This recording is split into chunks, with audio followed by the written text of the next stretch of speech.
Teenage Mutant Ninja Turtles. Teenage Mutant Ninja Turtles. Teenage Mutant Ninja Turtles. Heroes in a half shell. Turtle power. They're the world's most fearsome fighting team. We're really hip. They're heroes in the half shell. Hey guys, this is Anarchy, This is Goblin in Green. and we're bringing you another movie review. Now, I'm just gonna let you guys know I'm like exhausted, just flat out. Late tonight movie. We did Nerd News too, so I'm just burnt. So Yeah. I'm gonna let you start while I drink some Coke and wake up. I mean Coca-Cola, kids, relax.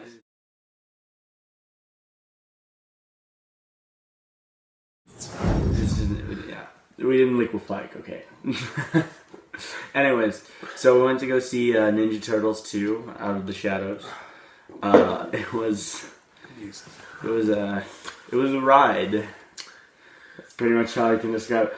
What did I describe it as in Finnish? Beautiful shit, I think was supposed to say. You said it was like good shit? It was like, yeah, it was good shit. It was shit, but it was good shit. Yeah, it was like emphasis on shit. Yeah. But it was like... Here's like my basic breakdown of it is if you're a TMNT fan, you're going to like the movie. You might not like Casey Jones. Yeah, Casey Jones piss off a lot of people. But if you're not a TMNT fan, don't go to the movie. You probably won't like it. Especially if you take movies serious. If you're like a huge critic or this something. is a movie not meant to be taken seriously. Yeah, this is not a serious Within movie. the first 10 minutes, you're in with an alien brain. It's about a bunch of mutant turtles that fight a warthog and a rhino. I mean... They revert back to their original evolution. Because everyone shares DNA with everyone. Yeah, with different animals. Yeah. Anyways, But yeah. and while that's happening, like ninjas are trying to like, I don't know. Well, they even like explain what's happening. Yeah. April O'Neil. No, it's not April O'Neil. April It's O'Neil. Megan Fox or sandwiches. You don't get to call her either one. Sandwiches. But she's basically happy. She's like, okay, guys, okay, here we are. So these 4 Ninja Turtles.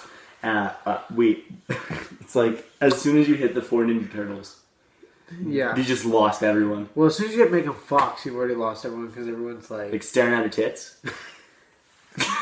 awesome. I mean, they totally within like the first 10 minutes, she's like tightening her shirt. She's like, you know. Anyways, well, this movie's pretty good.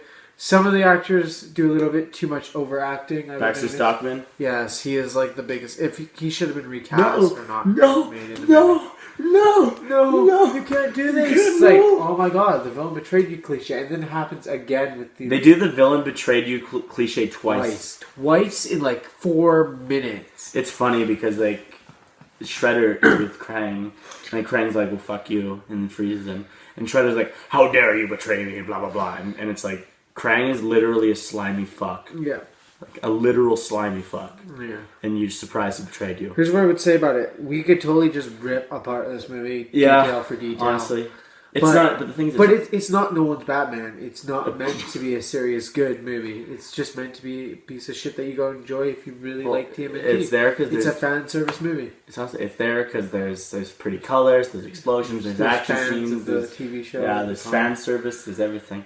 At the end, they play a variation on the original Teenage Mutant Ninja Turtles theme, so that was cool. Well, the thing that really changed from the first one to the second one is if you enjoyed the first one, you probably won't enjoy the second one as much. The second one went fucking off the walls. They're just like, fuck it, we're going the whole Ninja Turtle Canada. Well, the first one they were trying to keep like a little bit of realistic, It's fucking giant dark ninja fucking turtles. The first one, they're more vigilantes, and they tried to take it their own route, and they tried to do what Nolan tried to do with Batman, which is they did okay. It wasn't the greatest thing in the world. Definitely. There's much worse movies out there. And then for the second one, they got a lot of hate, so they decided to just go to the traditional. We got rid of the Shredder Transformer armor, and we got him into the normal armor. What I appreciate about this one is that like the director clearly listened to the criticism from the first one. Like everything that people didn't like about the first one was fixed. Yeah, the so second one. if you're one of those people who were like hating on TMNT 1 Yeah. and you're a huge fan of TMNT, And especially if you hated on TMNT 1 for not being like the Teenage Mutant Ninja Turtles. you'll probably just love the movie, and I can totally respect that and understand that. That's great for you. I am not a huge TMNT fan. I've seen some of the shows as a kid and stuff, but I know the lore pretty much. I'm not one of those kids that went and bought like TMNT comic books. I know like the basic lore and stuff, so I know Krang and Yeah. you know, I know. I didn't know Crane. I knew Shredder and I knew the Turtles backstory, the basics. The thing is, I knew Casey Jones and stuff. the thing is with Krang is he's very powerful. Yeah. He's a very powerful being. And it's always, there's the thing with... Did they get his look right, just out of curiosity? Yeah, actually perfect. It was dead on. Oh, okay. I was wondering that. I was like, I know this character from the comics, but is he supposed to look like, because Apocalypse, I didn't know how. Dead on. Yeah, okay. Krang looked dead on in the comic.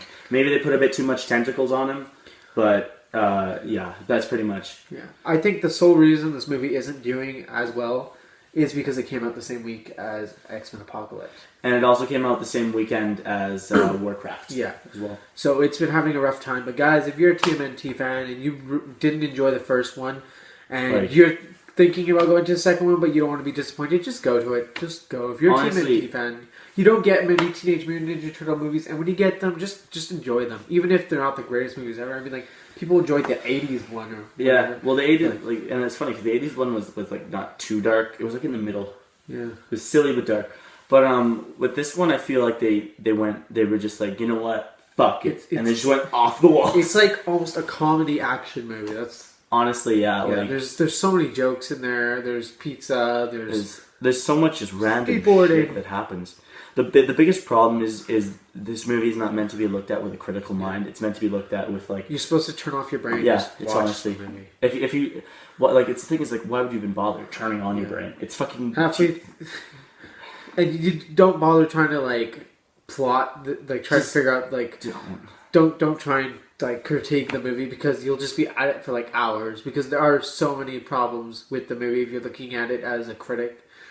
Point of view. The biggest thing is like it's like a weird kind of movie where it's crap, but it's like you totally expect it to be crap. Yeah, but like you want it. You want the crap a little bit.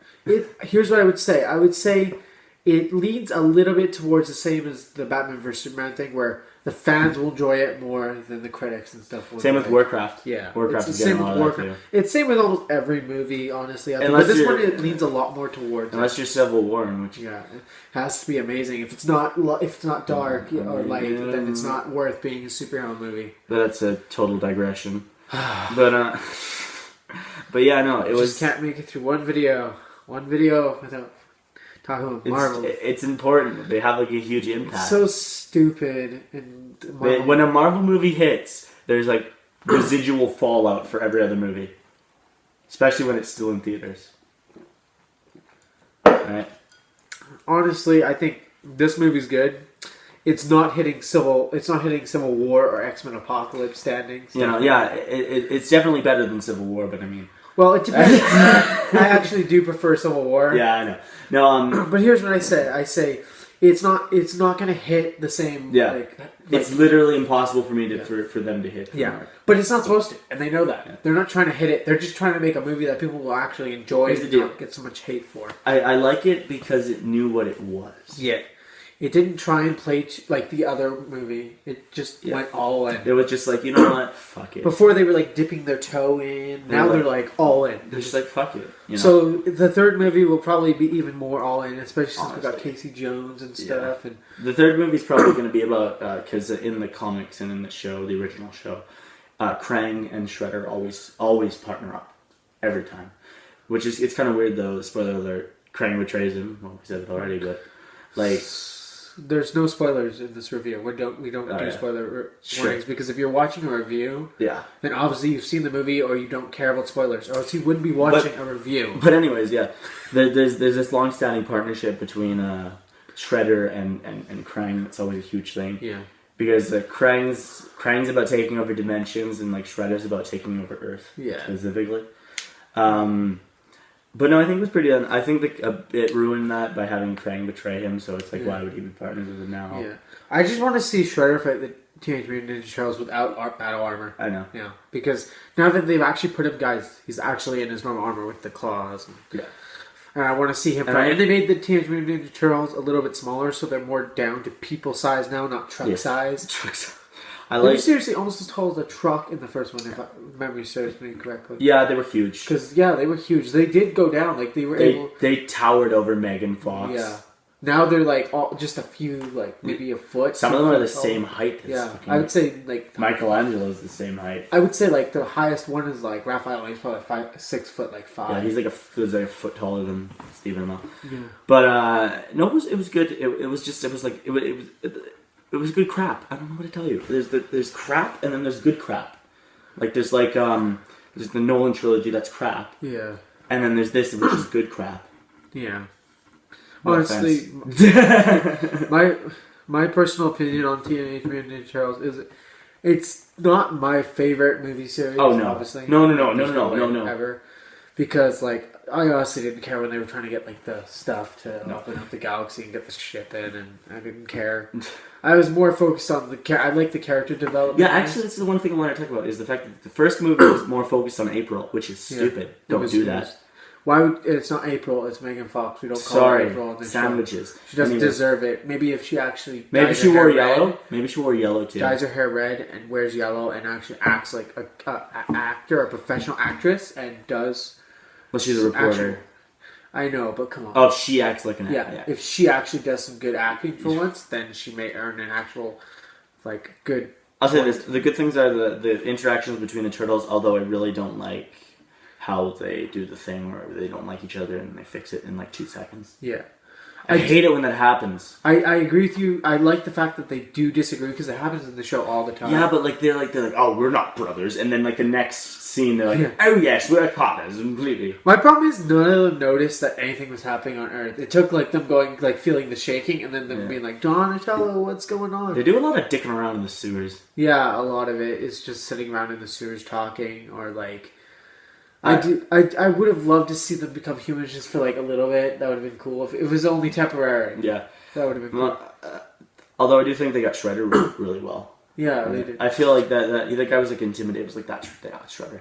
My only problem with Shredder is you didn't get much emotion or lines from him. Yeah, what's funny about Shredder was in the cartoon he was like a whiny little bitch. Yeah, he's like I want to take over.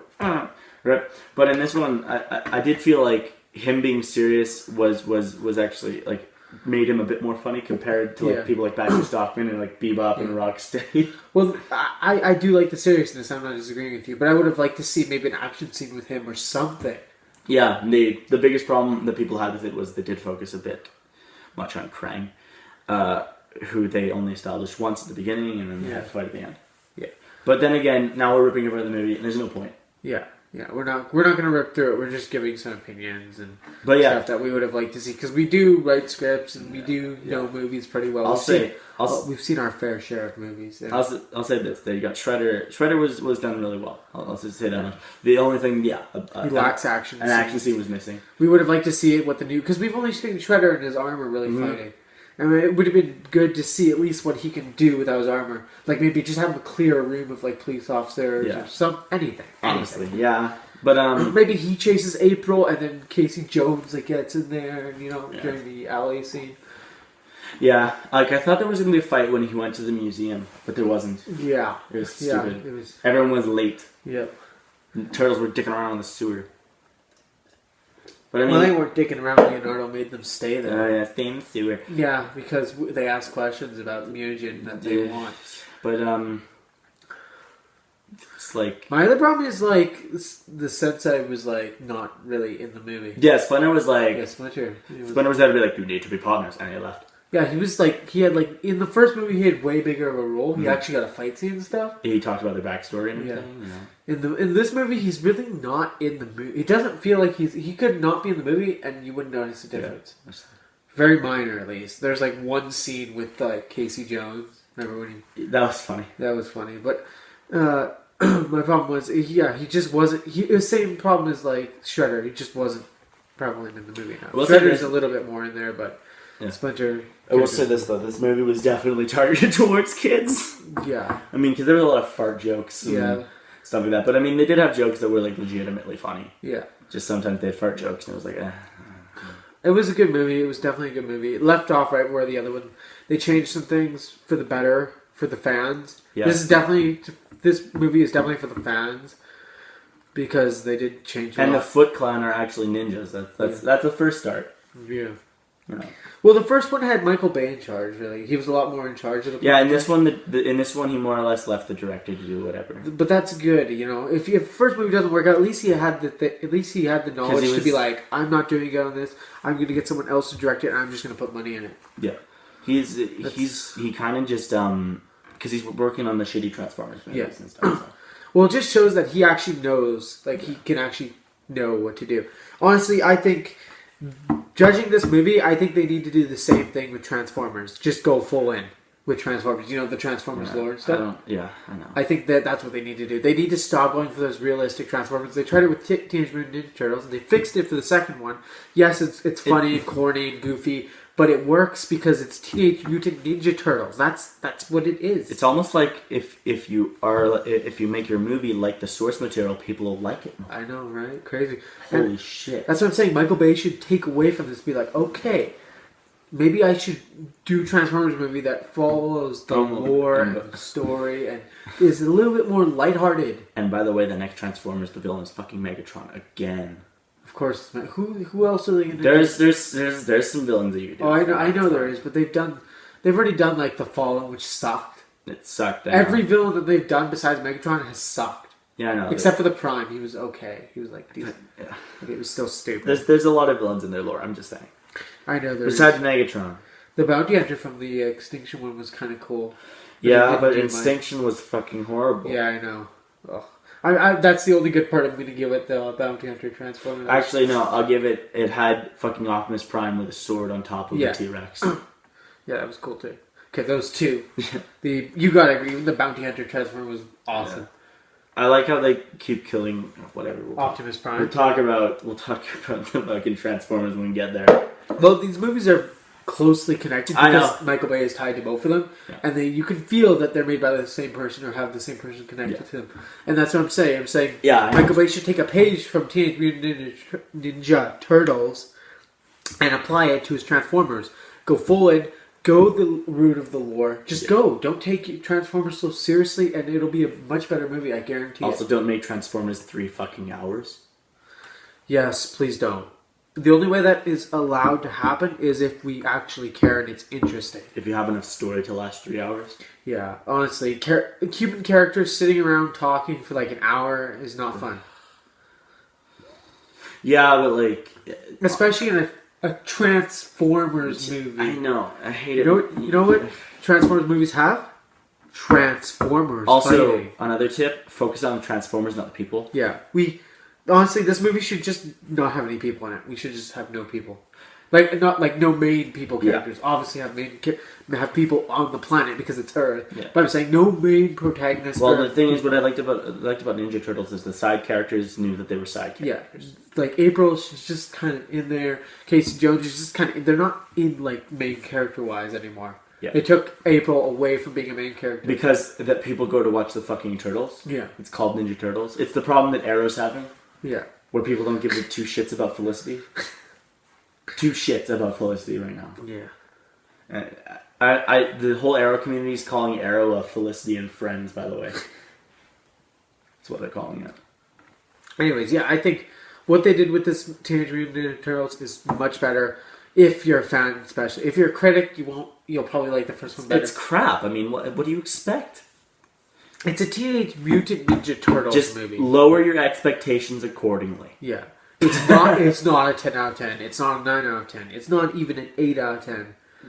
It's 5 out of 10. I'm going to give it a 6 because I'm going to give it some fan service. Actually, yeah, sorry. It could be a lot worse. True. At least they followed the lore. And well, the thing is they at least pleased someone. Yeah. They pleased the fans. They fixed a lot of the problems, and they took criticism where they needed criticism. Also, here's the thing that's very important about this movie. So, Bebop and Rocksteady and Krang have been in the Ninja Turtle lore for years. Yeah. Years. They were since the inception. And it's taken them, 30 years Yeah. for the actual Ninja Turtle fans to get these people on the screen in a movie. And they fit him in as well as they could. Yeah. They fit him, like, it doesn't feel forced or anything. Yeah. It fits. It works. And that's awesome. That's great to know. Casey Jones fit in well, you know, with being... Yeah. They didn't do the vigilante thing so much, and more focused on the cop thing. Yeah, they were doing more of the cop thing. But it still worked. It still worked for the movie. I don't know if doing the vigilante thing would have worked too well, because then you're jumping too much between characters. But anyways, so final rating. You go first. I'll go with you. 6 out of 10. You're going to go 6 out of 10? Alright, I'm going to go 6 out of 10 too. Yeah, 6 out of 10. 6 out of 10 is still a good score, guys. It's not like a Nolan Batman movie. Okay? Asshole. I mean, I was, but wow.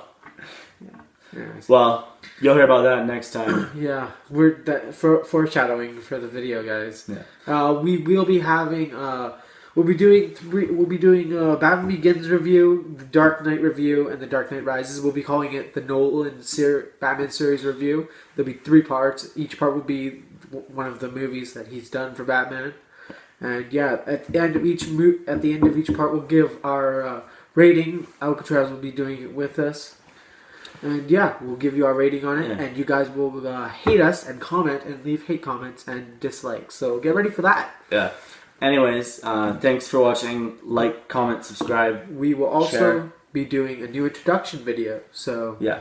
be ready for that. We'll be talking about all the segments we'll be covering and what we'll be doing now that we are fully set up. And Yeah, we know what everyone's doing. we've finally figured out what everyone's doing. It's been a little tough trying to get all 3 of us together. Yeah. Because it's just, I'm super busy and stressed, and you're super busy and stressed, and Alcatraz just sleeps. And Yeah. it's hard to get him to not sleep Yeah. and play video games. That's it. I think that's it. Yeah. Like, comment, subscribe, Yeah. share. Hope you enjoyed, guys. Thumbs up. This is Yeah. Anarchy bringing you the chaos, and This is Goblin bringing you the goblininess. the Goblin. Should have said Goblin bringing you the green. Damn It would have it. been better than Goblinness. I don't worry, give a next shit. video, Next video. Next video. You're welcome. I gave you that.